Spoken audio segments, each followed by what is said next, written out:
இந்த நாட்டை பாதுகாக்க வேண்டிய கடமை உங்கள் கைகளில் இருக்கிறது. இந்த மேடையிலே மகளிராகிய நாங்கள் உங்களிடம் இந்த நாட்டை, தமிழ்நாட்டை இல்லை, இந்த நாட்டை ஒப்படைத்திருக்கிறோம். இந்த நாட்டின் எதிர்காலத்தை ஒப்படைத்திருக்கிறோம். இங்க சட்டம் ஒழுங்கு சந்திச்சிருக்கு. அதை விட்டு இளைய தலைமுறையும் குடியாலையும் மெத்தபைட்டினாலும் சிந்தடிக் ட்ரக்காலும் திமுக அரசு அழிக்கிறது. ஏன் அழிக்கிறது? இளைய தலைமுறை சிந்தித்தால் நமக்கு ஓட்டு போட மாட்டான். வெளியில வந்தா பப்ளிக் அடிச்சு சாவடிப்பாவன. அந்த மாதிரி தமிழ்நாட்டில் இருக்கக்கூடிய ஒவ்வொரு பப்ளிக்கும் சரியான கோபத்தில் இருக்கிறாங்க, கோபத்தின் உச்சியில் இருக்காங்க. ஏன்னா அங்க நடந்தது ஒரு இன்சிடென்ட், ஒரு மனிதனுக்கு இன்சிடென்ட், ஒரு தமிழின் மானம் பறி போய் இருக்கிறதாங்க. சுடனையா அவனை சுடனையா? அவெல்லாம் வாழ தகுதியற்ற ஆள் நாட்டில். 3 இன்சிடென்ட் காட்டுறான் உங்களுக்கு. ஒரு போதையில் தமிழ்நாடு தத்தளிக்கின்றதுக்கு இப்போ நம்ம அது உள்ள வரவே இல்லை. இதுக்கு எந்த கண்டிஷன் இப்போ நம்ம வந்துட்டோம்? குடிச்சிட்டு சாகனாய் குடிச்சுக்கிட்டு சாகு, போய் தொலை, அப்படி வந்துட்டோம். அந்த மனநிலைக்கு நம்ம வந்துட்டோம். நீ தூக்கி கொண்டாடுகிற, உங்களை நசுக்கி விட்டோம், பிதுக்கி விட்டோம், எங்களை வளர உள்ள, அதை பண்ணல இதை பண்ணலன்னு பொது வழியில் பேசுறது உனக்கு திராணி இருக்கு. இந்த மாதிரி ஒரு விஷயம் நடந்திருக்கு. கருத்து சொல்றா அமீரே, கருத்து சொல்றா பிரகாஷ் ராஜ், கருத்து சொல்றா வெற்றிமாறன். கேள்வி கேட்போமா இல்லையா? எங்கடா போனீங்க நீங்களா? இதுக்கு கருத்து சூர்யா எங்கடா போனா? ஜிவி பிரகாஷ் எங்க போனா? எல்லாத்துக்கும் கருத்து சொல்லுகிற திரை பிரபலங்கள் எங்க போனீங்க? நீங்க சந்துரு நீதிபதி எங்கடா போன? நீங்களா எந்த இடத்தில் நான் தமிழ்நாட்டில் தமிழ்நாடுன்னு சொல்ல முடியாத அளவுக்கு இந்த செயல்களை நம்ம உலக அரங்கில், இந்திய அரங்கில் கேவலப்படுத்துகிறதா தான். 9வது படிக்கிற மாணவிகள் எங்க அடிக்கிறாங்க? வகுப்பறையில் பீர் அடிச்சு அதை ரீல்ஸ் மூலம் வெளியிடுறாங்கன்னா அங்க என்ன மாதிரி ஆசிரியர்கள் அவங்க மாணவிகள் பாடம் எடுக்கிறாங்க? இதுதான் முக்கியக்கூடிய கேள்வி. அந்த மனநிலையில் இன்றைக்கு மாணவர்கள் இருக்கிறார்கள். தமிழ்நாட்டில் கல்வி முறை தப்பு, தமிழ்நாட்டில் கல்வி முறை அடிப்படையா தப்பு. என்ன மனநிலை இருக்காங்க சொல்லுங்க? ஒரு பிள்ளைங்கன்னு ஒருத்தர் இருப்பான், கஞ்சா அடிச்சா வீட்டில் அடிச்சு சாகுடா, எங்கன்னா இப்போ வீட்டில் முட்டிக்கிட்டு சாகு, நீ புள்ளிங்கள வரும் நொல்லிங்கள வரும், எங்கேயோ முட்டிக்கிட்டு நீ சாகு. தமிழக அரசு இந்த சிறாரு புறாரு பராருன்றது இந்த சட்ட ஒழுங்குலாம் மேலே வச்சுட்டு சுடனையா? அவனை சுடனையா? அவெல்லாம் வாழ தகுதியற்ற ஆள் நாட்டில். சுடணும், அவனை நிற்க வச்சு சுடணும். நான் சொல்கிறேன், இவங்க என்னமா பண்ணுவானுங்க? இந்த கொதிப்பு அப்படியே இருந்தோன்னா போவாங்க, ஒரு மாட்டுக்கு மாவு கட்டை போட்டு அப்படியே கூப்பிட்டு வந்துட்டு கஞ்சா போதையில் செஞ்சுட்டாங்க, அவங்க தெரியாமல் செஞ்சுட்டாங்க, சட்டம் அதுக்கு வழிவகுக்குது அப்படின்னு சொல்லி மாவு கட்டை போட்டு இந்த பிரச்சனையை தமிழக அரசு கண்டிப்பாக ஆஃப் பண்ணு. நான் சொல்கிறேன், தமிழ்நாட்டில் கஞ்சா இல்லை அப்படின்றத இங்கே ப்ரூவ் ஆகுதா இல்லையா? குறிப்பிட்ட கஞ்சா எங்கேருந்து வருது? ஆந்திராவிலேருந்து கடத்தி வரப்படுகிறது. அப்போ இங்கே இருக்கக்கூடிய கஞ்சா புழக்கம் இல்லை அப்படின்னு சொல்றதுக்காக நடைபெற போகிறது ஒருத்தர் கிளம்புனாரே, மறுமலர்ச்சி திராவிட முன்னேற்ற கழகத்தின் வைகோ. எங்க அவரு?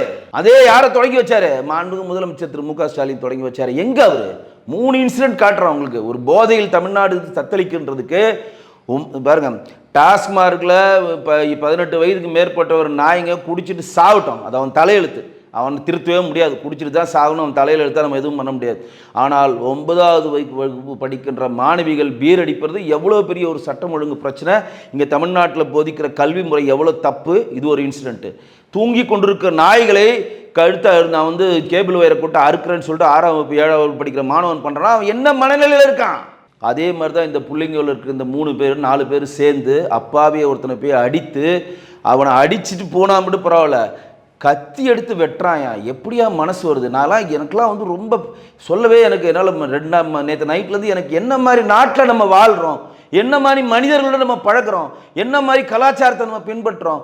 ஏயா நீ சாராயம் வைக்கிற, ஏயா நீ போதையை கட்டுப்படுத்தினா அதற்கு பதிலே கிடையாது. 35,000 கோடி இருந்த டாஸ்மார்க் வருமானம் இன்னைக்கு 50,000 கோடி கொண்டு வந்து நிப்பாட்டியிருக்கீங்க. நாங்கள் ஆட்சிக்கு வந்தால் டாஸ்மார்க் மூடுவோம், நீங்கள் அதை நிறைவேற்றலை, மதுபான ஆலைகளை மூடுவோன்னு நிறைவேற்ற, அதெல்லாம் சொல்லி அழுத்து போச்சு. இப்போ நம்ம அது உள்ளே வரவே இல்லை. இதுக்கு எந்த கண்டிஷன் இப்போ நம்ம வந்துட்டோம்? குடிச்சிட்டு சாகனாய் குடிச்சுக்கிட்டு சாகு, போய் தொலை, அப்படி வந்துட்டோம். அந்த மனநிலைக்கு நம்ம வந்துட்டோம். உன்னை திருத்துறது என் வேலை இல்லை. குடிச்சுக்கிட்டு சாகனாய் குடிச்சுக்கிட்டு சாகு, நல்லா குடிச்சுக்கிட்டு செவுத்தை முட்டிக்கிட்டு சாகு. நீ எதுக்கு பொது வழியில் வர? எதுக்கு கத்தி எடுத்துகிட்டு பட்டாக்கத்தி ரீல்ஸ் போடுற? நீ என்ன பெரிய அப்பாட்டக்கறா? ரீல்ஸ் போட்டு உலக மக லைக் வாங்கினா புடுங்க போறியா? புடுங்கி அந்த புடுங்கிக்கெல்லாம் சொல்கிறோம். வெளியில் வந்தால் பப்ளிக் அடிச்சு சாவடிப்பாவன.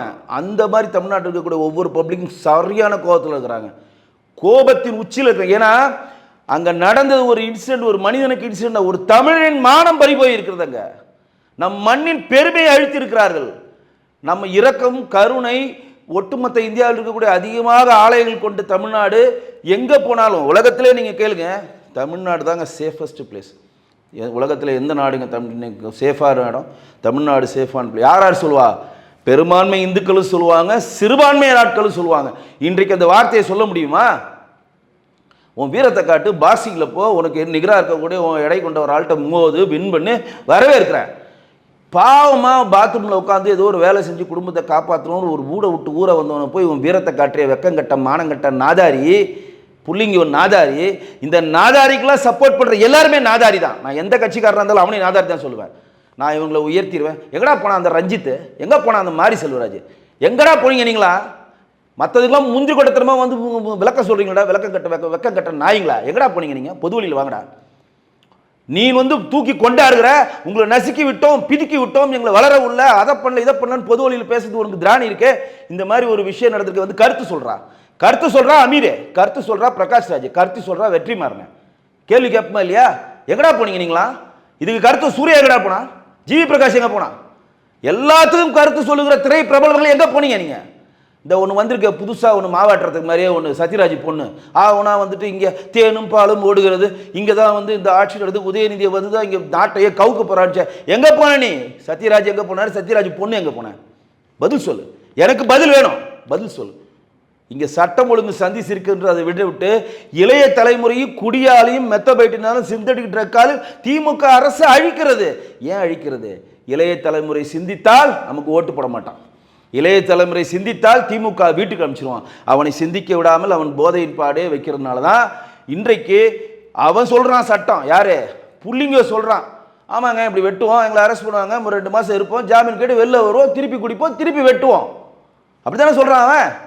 இன்னைக்கு செயின் இருக்கிறதுங்க ஏன் கட்டுப்படுத்த முடியல? ஏன் கட்டுப்படுத்த முடியல? சொல்றான் செயின் எடுத்தால் நாங்கள் நல்லா சொகுசாக பிரியாணி சாப்பிடுவோம், நல்லபடியாக குடிப்போம், பெண்கள் எல்லாம் போவோம், சந்தோஷமாக இருக்கும். ஆனால் எங்களை பிடிப்பாங்க, 6 மாதம் இருக்கும், திருப்பி வருவோம், செய்வோம், முடிஞ்சு போச்சு. இவங்க அதிகபட்சமாக என்ன பண்ணுறாங்க? ஒரு மாவு கட்டை போட்டு முடிச்சிடுறாங்க. அதனால தான் என்கவுண்டர் பண்ணு. இவன் நாட்டுக்கும் வீட்டுக்கும் திமுக எப்படி கேடோ அதே மாதிரி இந்த மாதிரி பசங்கள்லாம் தமிழ்நாட்டுக்கு பிடித்த கேடு. சுட்டு மக்கள் உங்களை தூக்கி கொண்டாடுவாங்க. நான் சொல்கிறேன், நீ அந்த 3 பேர் நாங்கள் சுட்டோன்னு சொல்லு, மக்கள் தூக்கி கொண்டாடுவாங்க. ஏன்னா அவ்வளோ வலி இருக்குது, எவ்வளோ கோபம் வருது பாருங்க. இப்போ நீங்கள் வந்து உங்களுக்கு சமமான ஒருத்தன்ட்டு போய் உங்கள் வீரத்தை காட்டியோ நீங்கள் வந்து மற்ற விஷயங்களை பண்ணால் கூட நம்ம ஏற்றுக்கலாங்க. எதற்கு அடிக்க திராணி இல்லாதவனை கஞ்சா குடிச்சிக்கிட்டு ஒரு பொது வாகனமான ட்ரெயினில் ஏறிட்டு கத்தியை காட்டுனா, ரயில்வே துறைக்கு நம்ம ஒரு கோரிக்கை வைக்கிறோம். எந்தெந்த ரயில்வே ஸ்டேஷன் இருக்கோ அங்கே கேட் கீப்பர் இருக்கிற மாதிரி அங்கே ஒரு சிஆர்பி வீரர்கள் வேண்டும். இந்த பிள்ளைங்க இப்போ போதை தெரிஞ்சுன்னா சொல்கிறான், நாங்கள் ரீல்ஸுக்கு கோஆப்ரேட் பண்ண சொன்னோம், அவன் ஒத்துக்கல, அதனால் வெட்டணும் நீ சொன்ன, ரீல்ஸு கோஆப்ரேட் பண்ணால் நீ வெட்டுவியா? அது எப்படிங்க அந்த காட்சி மனசு பதப்பதைக்குதா இல்லையாங்க? இங்கே இருக்கக்கூடிய திமுகவுடைய தோழமை கட்சிகள் ஏங்க வாயை திறக்க மாட்டேங்க? மானங்கட்டவனுங்களை ஏன்டா வாயை திறக்க மாட்டேன்றீங்க? கேள்வி கேட்பமா இல்லையா? ஒரு கண்டன குரல் வந்துச்சா? பொது வழியில் வந்து பேசுகிறீங்களா? இப்போ நான் குறிப்பிட்ட அந்த சினிமா நடிகர்களாகவும் சமூக ஆவலர்கள் எல்லாம் எங்கடா போன ஹரிபிரதாமன் நீதிபதி எங்கடா போன? சந்துரு நீதிபதி எங்கடா போன? நீலாம் எல்லாருக்கும் நீதி அரசர்லாம் வாடா போடான்னு சொல்கிறதுக்கு எனக்கு மனசு வருத்தமாக இருக்கும். ஆனால் எனக்கு கோபத்தின் அப்படி தான் வருது. எங்கடா போய் தொலைஞ்சிக்கிறீங்களா? வந்து பொது வழியில் கேள்வி கேட்டா சொக்காவை பிடிச்சி திமுகவை என்ன மாதிரி ஆட்சி நடத்துகிறப்படுறா? பொறுப்பு டிஜிபி கூட ஒரு கரெக்டான ஒரு டிஜிபி போட துப்பு இல்லாத ஒரு ஆட்சி நடத்திக்கிட்டு ஏதோ மாநிலத்திலிருந்து பொழைக்க வந்தவனை போய் வெற்றியே அதற்கான எதிர்ப்பு கேள்விகள் எங்கே வலுவர் கூட்டத்துக்கு எல்லாரும் வாங்க. திமுகவுடைய தோழமை கட்சியில் ஒவ்வொன்றும் இங்கே சட்டம் ஒழுங்கு போச்சு, இங்கே கஞ்சா குடும்பம் அதிகமாகிடுச்சுன்னு போராட்டம் பண்ண துப்பு இருக்கா அவனுக்கு? திருமாவளவன் துப்பு இருக்கா? இதில் மற்றவங்கள எல்லாத்துக்கும் கரு சொல்கிறீங்களே, சினிமாவை சேர்ந்த நடிகர்கள்லாம். அதாவது மனசு வலிக்கிறதுன்னு சொல்கிறதோட, கோபமாக வர்றதுன்னு சொல்கிறதோட, நாம் வந்து இந்த தமிழ்நாட்டில் வாழ தகுதியான ஆளாமல் இல்லாமல் போவதற்கான அடிப்படையான விஷயங்களை திமுக அரசு தொடர்ந்து செய்கிறது. எந்த இடத்தில் நான் தமிழ்நாட்டில் ஐம் ஃப்ரம் தமிழ்நாடுன்னு சொல்ல முடியாத அளவுக்கு இந்த செயல்களை நம்ம உலக அரங்கில் இந்திய அவலங்களில் கேவலப்படுத்துகிறதா தான்.